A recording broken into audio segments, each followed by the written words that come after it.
हम लोग जो है जो चैप्टर हम लोगों ने स्टार्ट किया हुआ था वो था business market and business buyer behaviour. हमने ये देखा था कि बिज़नेस मार्केट क्या होती है, इसको हम लोग बी टू बी मार्केट भी कहते हैं। बी टू बी मार्केट और बी टू सी मार्केट, यानी बिज़नेस टू बिज़नेस मार्केट और बिज़नेस टू कंज्यूमर मार्केट, इन दोनों में क्या डिफरेंस है, इनके डिफरेंसेस देखे थे हमने, और इसके कुछ और फर्दर करैक्टरिस्टिक्स भी हमने डिस्कस की थी। और आज जो हमने अपना कंटिन्यू करना है वो है इसकी जो बी टू बी मार्केट के अंदर बाइंग प्रोसेस के बारे में हमने यहाँ से जो है ना वो स्टार्ट करना है। इसका जो मेजर पोर्शन है इस चैप्टर का वो हम लोग तकरीबन आधा कर चुके हैं। होपफुली आज ये कंप्लीट हो जाएगा हमारा जो चैप्टर। ये जो business to business buying situation है या business to business buying process है, इसके स्टेप्स जो हैं उसमें काफ़ी रिजेम्बलेंस है कंज्यूमर मार्केट के जो बाइंग प्रोसेस के साथ। कुछ इसमें चीज़ें एडिशनल हैं या डिटेल्ड हैं, वो हम लोग देख लेते हैं वो क्या चीज़ें। सबसे पहला स्टेप इसका भी वही है जो कि कंज्यूमर मार्केट का, वो है प्रॉब्लम रिकग्निशन। सबसे पहले तो ये है हम लोग प्रॉब्लम रिकग्नाइज करते हैं एज ए बिज़नेस कस्टमर। सबसे पहले जो है प्रॉब्लम रिकग्नाइज किया जाता है कि जी मसला क्या है जिसकी वजह से ये परचेज प्रोसेस या बाइंग प्रोसेस जो है ना वो स्टार्ट करना है। अब ये मसला ये है कि जी हमने नई प्रोडक्ट डेवलप करनी है। हम ऑलरेडी जो है ना वो टिशू बॉक्स सेल करते हैं फॉर एग्ज़ाम्पल। अब टिशू बॉक्स सेल करते हैं तो हमने नई किस्म का टिशू या हमने नई वैरायटी जो है हमने वो इंट्रोड्यूस करवानी है।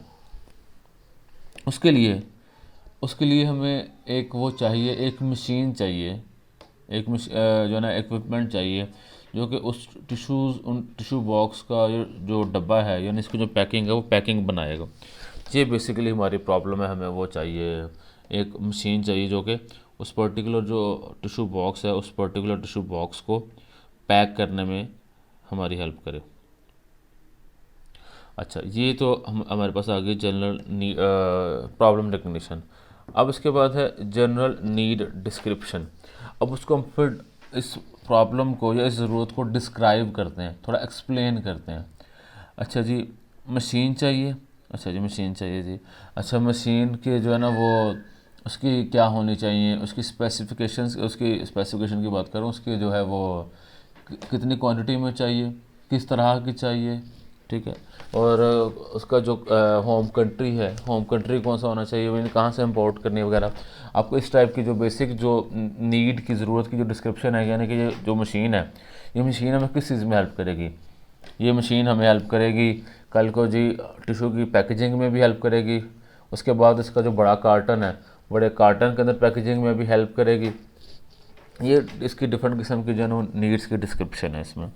अब इसके बाद आया था प्रोडक्ट स्पेसिफिकेशन। प्रोडक्ट स्पेसिफिकेशन में कि जी उसकी वो स्पीड कितनी चाहिए, कितनी स्पीड वाली मशीन चाहिए आपको। जी ऐसी मशीन चाहिए जो 1 मिनट के अंदर 60 डब्बे या 100 डब्बा जो है ना उसको पैक कर दे, ठीक है। ऐसी मशीन चाहिए कि जिसका जो है ना वो वेस्टेज का रेट है, वो वेस्टेज का रेट जो है ना इसका वो बहुत कम हो। ये ऐसी मशीन चाहिए जिसका जो है ना वो बिजली की जो कंजम्पशन है, ठीक है, पावर की जो कंजम्पशन है, पावर की कंजम्पशन उसकी जो है ना इतनी हो पर आवर, यानी कि 1 घंटा मुसलसल चले तो 1 घंटा मुसलसल चलने से इतने यूनिट जो है ना वो कंज्यूम करे। ये उसकी प्रोडक्ट की फर्दर स्पेसिफिकेशन है। उसके बाद आ जाता है सप्लायर सर्च। सप्लायर सर्च में ये चीज़ है कि आप ये देखते हैं कि ऐसे कौन कौन से जो है ना वो लोग हैं, ऐसे कौन कौन से बिजनेसेस हैं जो कि हमें वो पर्टिकुलर जो मशीनरी है वो प्रोवाइड कर सकते हैं। पॉसिबल कौन कौन से लोग हैं, उसके सप्लायर सर्च के लिए आप पहले सप्लायर डेवलपमेंट का जो है ना काम करते हैं। यानी कि आप सप्लायर कैसे सर्च करते हैं, आप न्यूज़पेपर में ऐड देते हैं, आप अपनी वेबसाइट पे ऐड देते हैं कि हमें जो है एक फ़लाँ किस्म का जो मशीनरी है उस मशीनरी की रिक्वायरमेंट है। उस मशीन को बेचने वाले जितने भी लोग हैं जो कि इंटरेस्टेड हैं वो इस तारीख़ तक इस फॉर्मेट में हमसे आके रब्ता करें। ये है, अब अखबार में ऐड दे दिया, अपनी वेबसाइट पे लिख लिया आपने, आप अपने पर्सनल लिंक्स से आप जो है ना वो इन चीज़ों को, इस इंफॉर्मेशन को डिस्ट्रीब्यूट करते हैं। ये क्या कर रहे हैं, आप सप्लायर सर्च कर रहे हैं आप लोग। उसके बाद है प्रपोजल सोलिसिटेशन, ठीक है। अच्छा, अब आपकी जो B2B बाइंग होती है ना उसमें ये चीज़ होती है, जैसे आपने अगर अखबार में ऐड दिया कि जी जो है ना हम ये मशीन परचेज़ करना चाह रहे हैं। आप फिर जो है ना वो जितने भी इंटरेस्टेड पार्टीज़ होती हैं ना जो कि आपको वो पर्टिकुलर मशीन जो है आपको सेल करते हैं या सेल करना चाहते हैं, आप उनको कहते हैं आप हमें अपना प्रपोज़ल दें। अब सवाल आता है प्रपोज़ल क्या चीज़ है। प्रपोज़ल ये है कि वो एक डॉक्यूमेंट की फॉर्म में आपको जो बताते हैं कि हम जो है ना ये वाली मशीन जिसकी ये वाली ख़ासियत होगी, ठीक है, वो अपनी मशीन की खासियत बताते हैं कि ये उसका साइज़ है, ये उसका जो है ना वो है वर्किंग कैपेसिटी है, ये उसकी जो है ना इलेक्ट्रिक जो यूनिट्स हैं उनकी कंजम्पशन की जो है टेंडेंसी वो ये है। उसके बाद जी उस पर कितने लोग एक टाइम में काम कर सकते हैं, उसकी जो जो स्पेसिफिकेशंस हैं वो बताते हैं कि हमारी जो मशीन हमने आपको देनी है उसकी ये वाली स्पेसिफिकेशंस होगी, उसके साथ ये वाली मशीन जो है हम लोग आपको इतने पैसों में इतने दिन में हम आपको जो है ना ये प्रोवाइड कर देंगे। और प्रोवाइड करने के बाद अगर 1 साल 2 साल 3 साल हम आपको इतनी इसकी वारंटी या गारंटी भी ऑफ़र करेंगे। ये सारा का सारा कुछ वो एक डॉक्यूमेंट पे लिख के आपको देंगे जो जितने भी सप्लायर हैं। अब वो अब फॉर एग्ज़ाम्पल मैंने मशीन परचेज़ करनी है, मुझे 10 लोगों ने अपने अपने प्रपोज़ल सेंड किए। अब उसको जो है ना उन प्रपोज़ल्स को मैं फिर उनका एनालिसिस करूँगा। उनका एनालिसिस कैसे करूँगा, मैं उनको परखूँगा। कैसे परख सकते हैं, मैं सबको पढ़ूँगा, पढ़ के मैं फिर कॉस्ट बेनिफिट एनालिसिस करूँगा कि जी कौन सा ऐसा सप्लायर है जिसको अवेल करने में, जिसकी प्रोडक्ट को परचेज़ करने में मुझे सबसे ज़्यादा जो है ना वो फ़ायदा मिलता है, और कौन सा ऐसा जो है वो सप्लायर है जो कि मेरे लिए फेवरेबल नहीं है। इस तरह अब मैं ये एनालिसिस करूँगा, उनकी जो भी वो चीज़ें ऑफ़र कर रहे हैं सप्लायर्स, उनके ऑफ़र्स की बेस पे मैं एनालिसिस करूँगा। एनालिसिस करने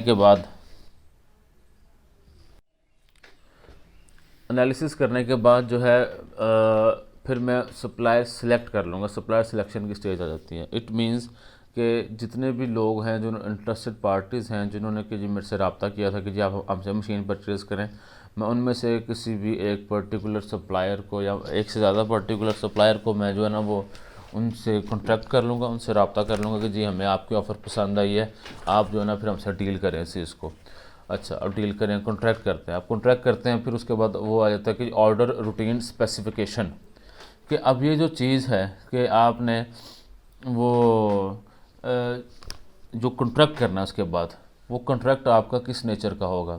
उसमें एक तो जैसे अगर मैंने मशीन की बात की, मशीन परचेज़ करते हैं आप किसी से, आप कहते हैं कि जी मशीन हम आपसे परचेज़ कर रहे हैं, कल कलाओं को जब भी हमने मशीन की मेंटेनेंस करनी है या रिपेयर करना है या इस तरह के जो मामला हमने करने हैं, वो जो है उस चीज़ में उसकी वो वाली सर्विसेज हमें आपकी ही कंपनी देगी।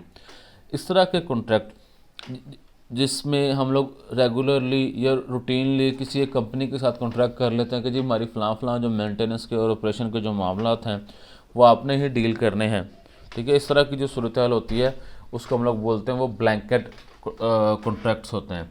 ब्लैंकेट बेसिकली लिहाफ को बोलते हैं। लिहाफ क्या करता है, आपको पूरा ओवरऑल कवर कर लेता है आपके जिस्म को, ठीक है।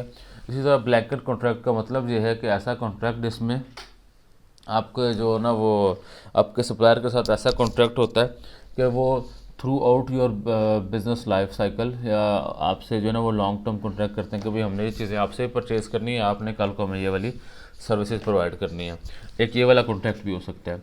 दूसरा जो है ना एक ही हो सकता है कि जी आपने रॉ मटेरियल परचेज़ करना है, आप कॉन्ट्रैक्ट कर लेते हैं कि जी हमें जितना भी रॉ मटेरियल है ये फ़लाँ किस्म का रॉ मटेरियल हमें हमेशा आपने प्रोवाइड करना है।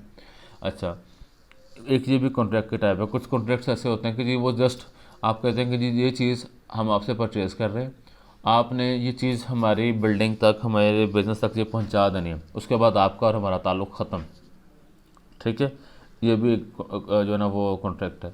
बेसिकली ऑर्डर रूटीन स्पेसिफिकेशन में आप लोग ये चीज़ जो है ना वो फाइनलाइज़ करते हैं कि जी ये जो परचेज़ की जा रही है ये वन टाइम परचेज़ है या ये डिफरेंट इंटरवल के बाद जो है ना एक रूटीन की परचेज़ बन जाएगी, या डेली बेसिस की आइटम आप हमें सप्लाई करेंगे।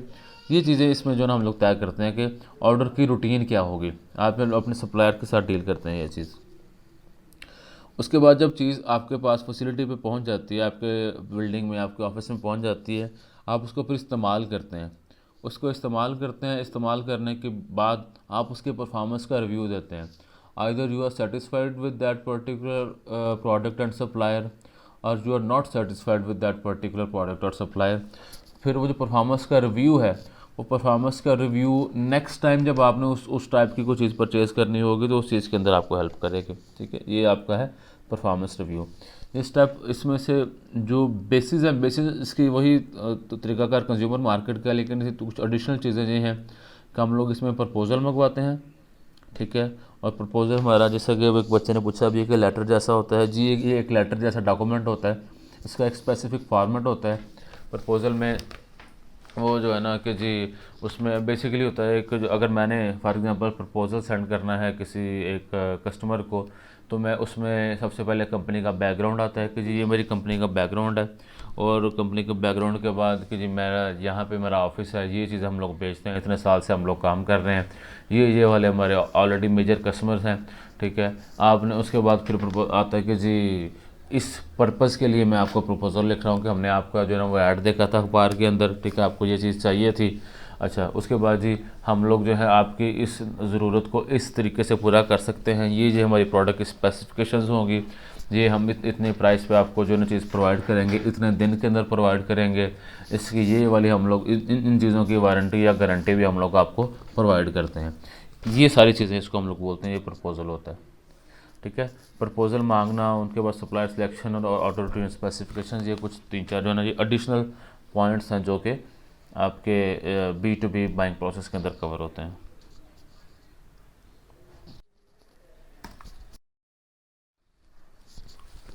Business buying on the internet.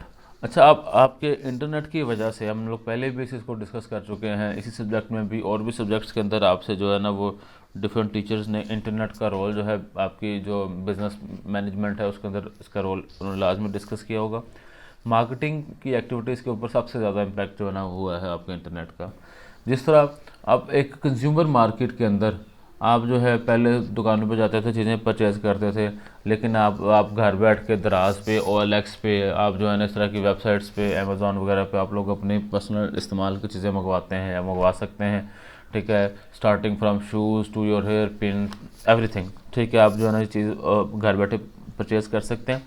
इसी तरह अब आपका जो इंटरनेट है, इंटरनेट की वजह से भी आपकी जो बिज़नेस टू बिज़नेस बाइंग है उसके ऊपर भी इम्पैक्ट आया। उसके ऊपर क्या इम्पैक्ट आया, अब एक अभी जो मैं एग्जांपल डिस्कस कर रहा था पहले, वो मशीनरी वाली, एक बंदे ने मशीन परचेज़ करनी है, जब इंटरनेट नहीं था तो मैक्सिमम क्या वो कर सकता था, वो यहाँ से उठता, वो जो है लाहौर चला जाता, सियालकोट चला जाता, गुजरांवाला चला जाता, इन तीनों शहरों में से जाकर मैक्सिमम जो बड़े शहरों में इस तरह की जो मशीनरी के जो सप्लायर हैं उनसे जाकर मैक्सिमम मिल सकता था, ये करता था। लेकिन अब क्या है, अब वो कराची के बंदे से क्या जो मशीन है या बाकी चीज़ें वो ऑनलाइन देख भी सकता है, उनको जो है मिल भी सकता है। एक से ज़्यादा सप्लायर्स को विद इन मिनट्स जो है वो उनसे रब्ता करके उनसे बात भी कर सकता है। वो आउट ऑफ कंट्री जो है वो डिफरेंट जो सप्लायर्स हैं उनसे मिल सकता है, उनसे बात कर सकता है। अब इंटरनेट के जो इवाल्व होने की वजह से आपका जो बिज़नेस कस्टमर है, जो B2B मार्केट का कस्टमर है, वो भी पहले से ज़्यादा एम्पावर्ड हो गया, उसके पास पहले से ज़्यादा इन्फॉर्मेशन आ गई है, पहले से ज़्यादा उसके पास जो है ना वो एक्सेस आ गई है सोर्सेज की, पहले से ज़्यादा जो है ना उसके पास वो रीच है जो है डिफरेंट मार्केट्स तक, वो चीज़ आ गई है। ये डिफरेंट चीज़ें हैं जिसकी जो कि रिज़ल्ट है आपके इंटरनेट के इवॉल्व होने का। जितना आपका इंटरनेट जो है ना वो इवॉल्व होता जाता है, उतना जो है आपकी जो मार्केट की कंडीशन अकॉर्डिंगली चेंज होती रहती हैं। अब इसकी ज़रूरत है कि अगर एज ए मार्केटर आप B2B मार्केट में अगर आप एज ए सेलर काम कर रहे हैं, आपको इस चीज़ की ज़रूरत जो है ना हो कि आप अपने जितने भी हैं वो पॉसिबल कस्टमर्स हैं उनको ऑनलाइन भी अप्रोच करें, ऑनलाइन भी एक्सेस करें। बल्कि इसके बाद जो है ना मैं अभी ये क्लास खत्म होती है तो मैं आपको एक दो वेबसाइट्स आपको बताता हूँ मैं। ओके, अच्छा, अब इसकी वजह से और क्या हुआ है कि आपके ऑनलाइन ऑक्शंस होते हैं बोलियाँ, वो उसमें होता है कि जी वो आपने कुछ चीज़ परचेज़ करनी है ना। अब एक वेबसाइट है ईबे पे भी और अमेज़ॉन, उन पे डिफरेंट वेबसाइट्स हैं जिन पे जो ना ऑनलाइन जो ऑक्शंस का ऑप्शन होता है, या उस पे जो है ना वो आप B2B परचेज़ के लिए जाते हैं। अब ईबे पे है ये चीज़ कि आप अपने कहते हैं कि जी मुझे ये लैपटॉप चाहिए अपने बिज़नेस के लिए फॉर एग्जांपल, जिसकी ये स्पेसिफिकेशन चाहिए। अब उस पे जो है वो डिफरेंट सप्लायर जो है वो उस पर विज़िट करते हैं, वो उसकी बोली लगाते हैं। वो कहते हैं कि जी हम लोग आपको ये चीज़ इतने की दे देंगे, दूसरा कहता है इतने की चीज़ दे देंगे, तीसरा कहता है इतने की दे देंगे। वही चीज़ जिस तरह प्रपोजल की फॉर्म में, कि पहले जो चीज़ आपके पास लेटर के फॉर्म में आती थी, अब इंटरनेट की वजह से वहाँ पे ऑलरेडी एक डिज़ाइन मैकेनिज़्म अवेलेबल है। उस डिज़ाइन मैकेनिज़्म में जाकर डिफरेंट सप्लायर जो हैं अपनी बोलियाँ लगा सकते हैं। तो फिर जो सप्लायर सबसे ज़्यादा सूट करता है कस्टमर को, वहाँ से वो उस सप्लायर के साथ वो रब्ता कर लेता है। अच्छा, ई प्रोक्योरमेंट ऑफर मैंने बेनिफिट्स इसमें है कि जी एक्सेस टू न्यू सप्लायर, ये चीज़ मैं ऑलरेडी बता चुका हूँ। लोअर परचेजिंग कॉस्ट, आपकी परचेजिंग कॉस्ट लो हो जाती है। कैसे होती है? एक तो ये कि कंपटीशन ज़्यादा होने की वजह से आपके सप्लायर्स में कंपटीशन ज़्यादा है, तो हर बंदा कस्टमर लेने के लिए अपनी प्राइस कम कर देता है, तो आपकी परचेजिंग कॉस्ट इस तरीके से भी कम होती है। दूसरा, आपकी सर्च कॉस्ट कम हो जाती है, बजाय इसके कि आप मुख्तलिफ शहरों के अंदर जाके फिरते रहो, जलील होते रहो। अब घर बैठ के इंटरनेट पर आप आराम से जो है ना वो चीज़ें देख सकते हैं। अब आपको इंटरनेट की वजह से आपकी जो ट्रांसपोर्टेशन कॉस्ट है, आपकी ट्रांसपोर्टेशन कॉस्ट कम हो जाएगी। Quicker order processing and delivery, internet पे बैठ के घर बैठ के आपने वो चीज़ देखी, पसंद की, आपने ऑनलाइन ही ऑर्डर कर दिया, ठीक है। जब आपने ऑर्डर किया उधर से वो चीज़ जो है ना वो बन के आपके पास पहुंच जाएगी। वो जो सर्चिंग कॉस्ट वाला जो पिछला जो सारा मामला है, वहाँ पे आपको जो है ना टाइम आप सेविंग हो जाती है, अल्टीमेटली आपकी कॉस्ट की सेविंग होती है। इंस्टीट्यूशनल एंड गवर्नमेंट मार्केट्स, ठीक है। आपके जो अदारे या जो रियासती प्राइवेट अदारे या रियासी अदारे जो है ना, उसके बारे में यहाँ पे बताया कि इंस्टीट्यूशनल मार्केट्स वगैरह कौन सी होती हैं। कहते हैं कि जी इट कंसिस्ट ऑफ चर्चेज और mosques, schools, prison. Institutional markets में आपके पास चर्चेज आ जाते हैं, मॉस्क्स हैं, schools, prisons, hospital, nursing homes and other institution, different किस्म के जो आपके सरकारी या गैर सरकारी अदारे हैं, ठीक है, वो इसमें आ जाते हैं। आपकी different NPOs, non profit organisations, वो इसमें आ जाती हैं, ठीक है। आपको इसमें कुछ अब जो मॉडल आप आम कस्टमर जो कि आपका B2B मार्केट का कस्टमर, जिसका पर्पस परचेज़ का ये है कि उसने परचेज़ करके आगे उस प्रोडक्ट को रीसेल करके या अपने प्रॉफिट अर्निंग के लिए यूज़ करना है, वही मॉडल या वही मिलता जुलता मॉडल आपको जो है ना उससे मिलता जुलता मॉडल आपको सरकारी या दूसरे ऐसे अदारे जो कि प्रॉफिट जनरेशन के लिए नहीं बने होते, उन पे भी आपका मॉडल जो है मिलता जुलता ही होता है। लाइक ईदी फाउंडेशन ने अगर आपसे कुछ परचेज़ करना है, या रज़िया सुल्ताना फाउंडेशन ने आपसे कुछ चीज़ें परचेज़ करनी है, चाहे वो आपसे प्रोडक्ट इसलिए अर्न नहीं कर रहे कि आगे आप उन्होंने प्रॉफिट अर्न करना है आपसे, इसलिए प्रोडक्ट परचेज़ नहीं कर रहे, लेकिन उनका जो परचेजिंग का प्रोसेस होगा वो मिलता जुलता होगा। इस तरह जो गवर्नमेंट है, जो गवर्नमेंट का बेसिक पर्पस प्रॉफिट अर्निंग नहीं होता, उसका बेसिक पर्पस तो लोगों की फैसिलिटेशन है। अब गवर्नमेंट ने कोई सरकारी अस्पताल बनाना है, सरकारी अस्पताल बनाने के लिए उनको कहीं ना कहीं से एलुमिनियम की ज़रूरत भी पड़ेगी, उनको जो है ना वो कंस्ट्रक्टर्स की ज़रूरत भी पड़ेगी, उनको जो है वो ट्रांसपोर्ट जो व्हीकल्स की ज़रूरत भी पड़ेगी, ठीक है। अब ये है चाहे उनका पर्पस बेसिकली प्रॉफिट अर्निंग नहीं है, लेकिन उनकी जो है ना वो जो बाइंग मॉडल है, उनका बाइंग मॉडल मिलता जुलता होता है आम बिजनेस कस्टमर के साथ उनका। इस चीज़ की भी आपको अंडरस्टैंडिंग होनी चाहिए। और एक ये जो गवर्नमेंट या इस तरह के जो NPOs हैं, ये B2B मार्केट के अंदर एक अच्छा खासा शेयर रखते हैं, अच्छा खासा जो है ना वो रेवेन्यू जनरेट करवा सकते हैं आपको। It is often characterise by low budget and captive customer, ठीक है।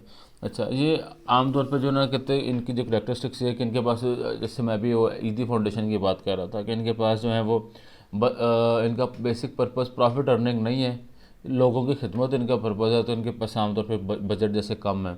अब बजट आपके पास कम है तो आपके कस्टमर के पास, तो इस तरह के इदारों के लिए आप अपना जो ना सेपरेट मार्केटिंग मिक्स बनाते हैं, यानी कि इनके लिए आप जो प्रोडक्ट बनाते हैं वो कंपैरेटिवली थोड़ी सी लो कास्ट बना लेते हैं, लो कास्ट प्रोडक्ट बनाते हैं, ताकि जो है आप इस तरह के कस्टमर को भी डील कर सकें। अब जैसे पहले फॉर एग्जांपल एक एम्बुलेंस में बना रहा हूँ किसी प्राइवेट हॉस्पिटल के लिए जिसका पर्पस प्रॉफिट अर्निंग है, जैसे लाहौर के अंदर जी हम कह लेते हैं जी फारूक हॉस्पिटल है या इकरा मेडिकल कम्प्लेक्स है, लाहौर के अंदर मेजर हॉस्पिटल है, प्राइवेट हॉस्पिटल है। अब वहाँ पे उनके जो मालिक हैं या उनके जो ऑनर्स हैं, उनका बेसिक पर्पस तो प्रॉफिट अर्निंग है। अगर उन्होंने एम्बुलेंस परचेज़ करनी है तो उनके लिए आप एम्बुलेंस थोड़ी सी अच्छी क्वालिटी के बनाएंगे, उनको महंगी भी सेल कर सकते हैं, क्यों?